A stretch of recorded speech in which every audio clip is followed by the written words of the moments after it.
नमस्कार मित्रांनो, जर तुम्ही मुंबई नाशिक हायवेवरती असाल तर हा व्हिडिओ तुमच्यासाठी।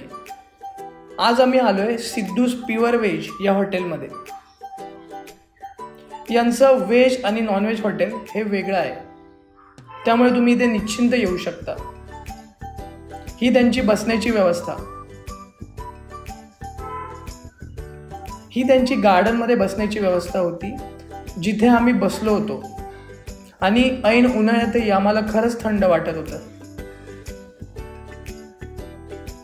त्यानंतर आम्ही स्टार्टर म्हणून पापड ऑर्डर केला होता।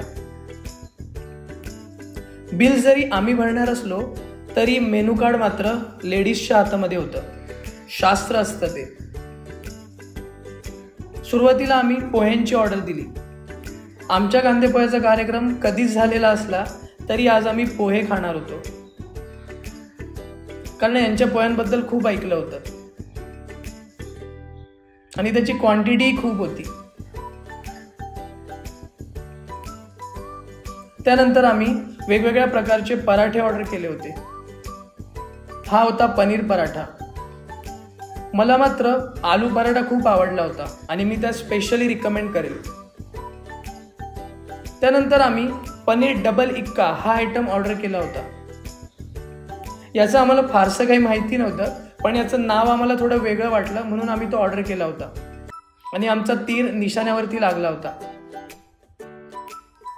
बळजबरीने पोच देताना आमचा मित्र, पनीर पहाडी पहाडावर जाऊन खाणारा आमचा मित्र,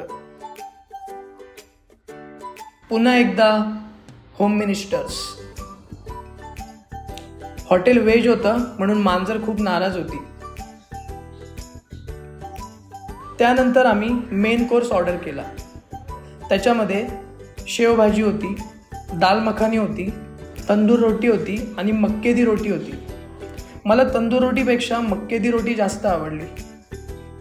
शेवभाजी घेताना आमचे मित्र, त्यांची दाल मखानी मी तुम्हाला स्पेशल रिकमेंड करेल। व्हेज बिर्याणी सोबत पोच देताना आमच्या वहिनी।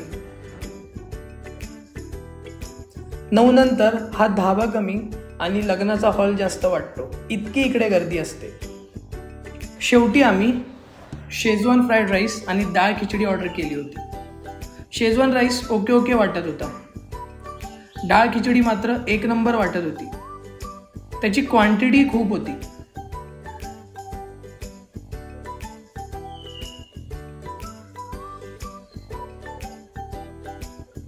शेजवान फ्राईड राईसमध्ये मग्न असलेल्या आमच्या पत्नी।